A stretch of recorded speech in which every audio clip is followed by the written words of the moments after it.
इतिहास मुताबिक ताजमहल का निर्माण शहंशाह शाहजहां ने मुमताज की याद में करवाया था। दुनिया भर में ताजमहल को प्रेम का प्रतीक माना जाता है, लेकिन कुछ इतिहासकार इसे स्वीकार नहीं करते। मुमताज से विवाह होने से पूर्व शाहजहां के कई अन्य विवाह हुए थे।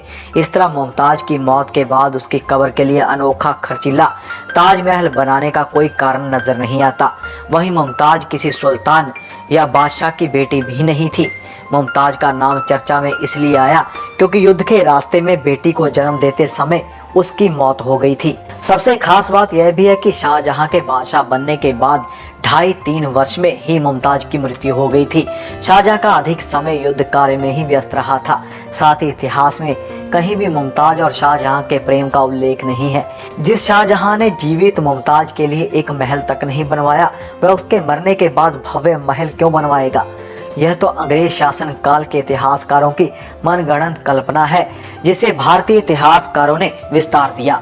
इतिहासकारों के अनुसार ताजमहल को शाहजहां ने नहीं बनवाया था, वह तो पहले से ही बना हुआ था। उसने इसमें हेर फेर करके उसे केवल इस्लामिक लुक प्रदान की, जिसे बाद में शाहजहां और मुमताज का मकबरा बना दिया गया।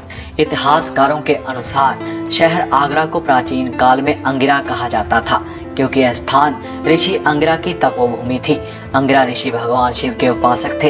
प्राचीन काल से आगरा में 5 शिव मंदिर नागनाथेश्वर, बालकेश्वर, पृथ्वीनाथ, मनकामेश्वर और राजराजेश्वर थे।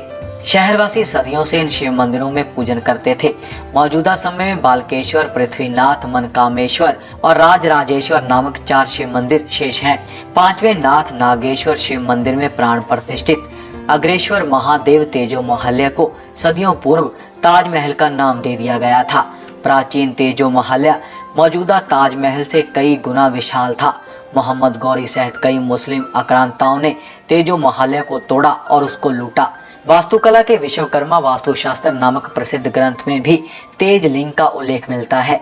मौजूदा ताजमहल में तेज लिंग प्रतिष्ठित है। असल में इसका नाम तेजो महल्या था। शोधकर्ताओं के पास ताजमहल के हिंदू मंदिर होने के कई सबूत मौजूद हैं। मुख्य गुंबद के किरीट पर स्थापित कलश हिंदू मंदिरों की तरह है। यह शिखर कलश 1800 ईस्वी तक स्वर्ण था। मौजूदा समय में यह कांसे का बना हुआ है। हिंदू मंदिरों पर स्वर्ण कलश स्थापित करने की परंपरा सदियों से है। इस अष्टधातु कलश पर चंद्रमा भी बना हुआ है। इसके मध्य दंड के शिखर पर नारियल की आकृति बनी हुई है। नारियल के तले 2 झुके हुए आम के पत्ते और उसके नीचे कलश दर्शाया गया है। उस चंद्राकार के 2 नोक और उनके बीचों बीच नारियल का शिखर मिलाकर त्रिशूल का आकार बनता है, जो भगवान शिव का प्रमुख चिन्ह है। इसका शिखर एक उल्टे रखे कमल से अलंकृत है। हिंदू और बौद्ध मंदिरों पर ऐसे ही कलश बने होते हैं। कब्र के ऊपर गुंबद के मध्य से अष्टधातु की एक जंजीर लटक रही है। शिवलिंग का जलाभिषेक करने वाला कलश इसी जंजीर पर टंगा रहता था। इस कलश को निकालकर शाहजहां के खजाने में जमा कर दिया गया, परंतु यह जंजीर लटकी रह गई। उस पर लॉर्ड कर्जन ने एक दीप लटका दिया था, जो मौजूदा समय में भी लगा हुआ है।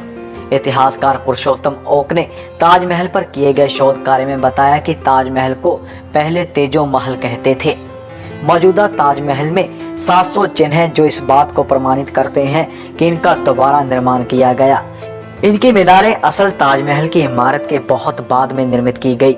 इतिहासकार ओक की लिखित पुस्तक में ताजमहल के हिंदू निर्माण का साक्ष्य देने वाले काल पत्थर पर अंकित एक संस्कृत शिलालेख लखनऊ के वास्तु संग्रहालय के ऊपर 3री मंजिल में रखा हुआ है। यह सन 1155 का है। उसमें राजा परमिरदेव के मंत्री सुलक्षण द्वारा कहा गया है कि स्फटिक जैसा शंकर का मंदिर बनाया गया। वह इतना सुंदर था कि उसमें निवास करने पर शिवजी को कैलाश लौटने की इच्छा नहीं रही। ताजमहल के बाग में काले पत्थरों का एक मंडप था। लखनऊ में पड़ा संस्कृत शिलालेख इस मंडप का हिस्सा था, जबकि अटारी व कब्रों वाले कमरे में पुष्पलता की पचीकारी की गई है। इससे साफ जाहिर होता है कि मुमताज के मकबरे वाला कमरा ही शिव मंदिर का गर्भगृह है। इतना ही नहीं, संगमरमर की जाली में 108 कलश चित्रित हैं। हिंदू परंपरा के अनुसार 108 की संख्या को पावन माना गया है। वहीं ताजमहल का तो निर्माण 1632 में शुरू हुआ था। इस तरह से अंग्रेज और मुस्लिम इतिहासकारों द्वारा 18वीं सदी में लिखा गया इतिहास सही नहीं माना जा सकता। असल बात यह है कि 1632 में हिंदू शिव मंदिर को इस्लामिक लुक देने का कार्य शुरू हुआ। 1649 में इसका मुख्य द्वार बनाकर इस पर कुरान की आयतें लिखी गई। इतिहासकार ओक के अनुसार इतिहास में ताजमहल के निर्माण का कोई उल्लेख नहीं किया, जबकि एक इतिहासकार के अनुसार ताजमहल के निर्माण में 20,000 मजदूर 22 वर्ष तक काम करते रहे। यह इतना बड़ा निर्माण था। यदि यह इतना बड़ा निर्माण था तो मांडे लसलो भी अपने आगरा के संस्मरण पर विशाल निर्माण कार्य का उल्लेख अवश्य करता। गौरतलब है कि ताज के पास बहने वाली नदी के तरफ के लगे दरवाजे की लकड़ी के एक टुकड़े की एक अमेरिकन प्रयोगशाला में कार्बन जांच करवाई गई।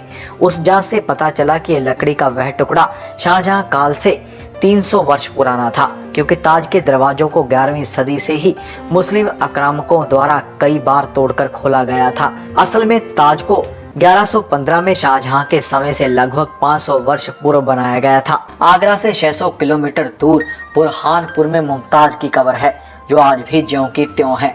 फिर एक महिला की 2 कब्र क्यों बनाई गई? इतना ही नहीं, ताजमहल में एक कब्र तहखाने में और एक कब्र उसके ऊपर की मंजिल के कक्ष में है। दोनों ही कब्रों को मुमताज का बताया जाता है। जिन संगमरमर के पत्थरों पर कुरान की आयतें लिखी हुई हैं, उनके रंग में पीलापन है, जबकि शेष पत्थर ऊंची गुणवत्ता वाले हैं। यह इस बात को प्रमाणित करते हैं कि कुरान की आयतों वाले पत्थर बाद में लगाए गए हैं।